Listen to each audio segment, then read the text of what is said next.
అధికారం నెత్తికెక్కితే అంత అంధకారం అవుతుంది అన్నట్టు సీఎం రేవంత్ రెడ్డికి అహంకారం పెరిగిందన్నట్టు కోపమెల్లగక్కిండు మాజీ మంత్రి కేటీఆర్. నందినగర్లో ఉన్న కేసీఆర్ ఇంటి గోడకు సిట్ ఆఫీసర్లు నోటీసులు అంటించిండ్రు. అగో దాని మీద కేటీఆర్ ట్విట్టర్ గూట్లే కనిగుడ్లు ఎర్రగా చేసి గరమైండు. నోటీసులు ఇస్తే ఆ మనుషుల్ని ఇంటికి పోయి ఇయ్యాలి అనే సోయి లేకుంటే ఎట్లా అన్నట్టు అడిగిండు. పోలీసులకు తెలియదా కేసీఆర్ ఎక్కడుంటాడో? ఇట్లా అతికిచ్చిన నోటీసులు కూడా రాత్రిపూట దొంగల తిరిగొచ్చి అతికిచ్చుడైంది అన్నట్టు సర్కార్ చెంపలు వాయించినంత పనిచేసిండు. ఫోన్ ట్యాపింగ్ వ్యవహారంలో కేసీఆర్ సార్కు నోటీసులు ఇచ్చిండ్రు. దానికి నేను ఇప్పుడు మున్సిపాలిటీ ఎన్నికల ఎగిరంలున్నా కాబట్టి తర్వాత విచారణ చేయాలన్నట్టు కాగితం కూడా రాసిండు కేసీఆర్ ఆఫీసర్లకు.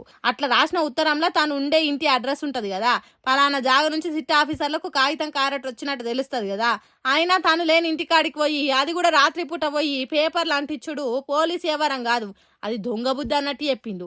65 ఏండ్లు దాటిన ఎవ్వలనైనా తాను ఉంటున్న ఇంట్లోని విచారణ చేయాలనేది పోలీసులకు తెలుసా తెలియదా అన్నట్టు ట్విట్టర్ గూట్లే రాసుకొచ్చిండు. ఇక దీని మీద మాజీ పోలీసుల రూల్స్ తెలిసిన ఆర్ఎస్ ప్రవీణ్ కుమార్ సారు గిదే ముచ్చట మీద ఏమంటున్నాడో ఇనుండ్రి. ఎంత ఘోరం! లీడర్ ఆఫ్ అపోజిషన్ ప్రతిపక్ష నాయకుడు ఇంటి ముగ్గట, ప్రతిపక్ష నాయుడు ఎక్కడుంటాడో తెలుసు.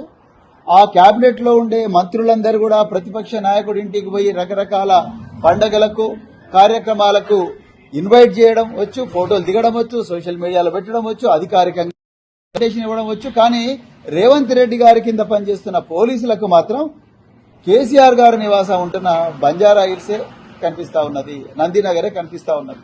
అక్కడ గోడకు అంటించి వచ్చింది. ఇంతకన్నా దుర్మార్గమైన కక్షపూరిత రాజకీయం ఏమన్నా ఉంటుందా? ఒకసారి తెలంగాణ ప్రజలు ఆలోచించాలి. తెలంగాణ కోసం తెగించి కొట్లాడిన మనిషి రాష్ట్రానికి మొదటి ముఖ్యమంత్రిని తిప్పల పెట్టాలి, ఆడికీడికి తిప్పాలి అనేది మనసులున్నందుకే గిట్లా చేస్తున్నారు. కేసీఆర్ మీద కక్ష తీర్చుకునే ఆలోచనలు కడుపులున్నాయి కాబట్టి గిట్లా చేస్తున్నారని అంటున్నాడు.